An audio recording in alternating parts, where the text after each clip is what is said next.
मी सौ सुनंदा शिवाजी कापसे, नगराध्यक्ष कळंब, जिल्हा धाराशिव. तर आज आमच्या कळंब नगर परिषदेतील सर्व अनुमते एक ठराव झालेला आहे की डीजे बंद. कारण डीजेमुळं आतापर्यंत खूप नुकसान झालेलं आहे आणि त्यात काही मुलं शिवजयंतीचं हे करून निमित्त करून त्याच्यामध्ये काही मुलं दारू पिऊन गैरवर्तन पण असं करतात.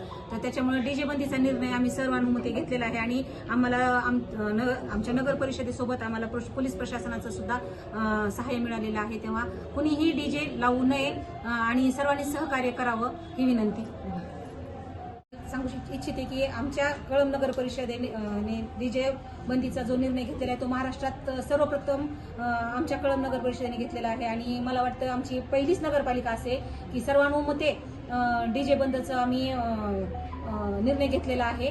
तेव्हा सर्वांनी सहकार्य करावं. धन्यवाद. मी पोलीस निरीक्षक अजित चिंतले, पोलीस स्टेशन कळंबच्या वतीने एक आव्हान करतो.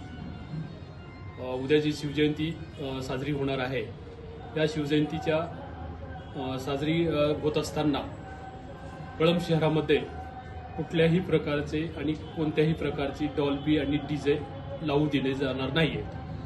जर असं काही निदर्शनास आलं तर आम्ही त्या डॉल्बी आणि डीजेवरती कारवाई करणार आहोत. त्या कारवाई दरम्यान डीजे आणि डॉल्बी धारकाला 1 वर्षाची शिक्षा आणि 5 लाखापर्यंत दंड होऊ शकतो.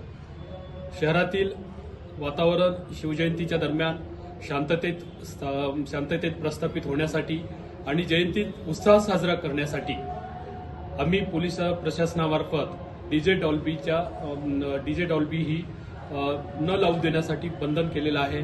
या आदेशाचं कोणीही उल्लंघन करू नये. कोणीही जरी जसं उल्लंघन करताना जर आढळून आला त्याच्यावर कायदेशीर कारवाई करण्यात येईल. कोणाचंही ऐकलं जाणार नाही आणि त्या ठिकाणी डीजे डॉल्बीला आम्ही पूर्णपणे बंदी केलेली आहे.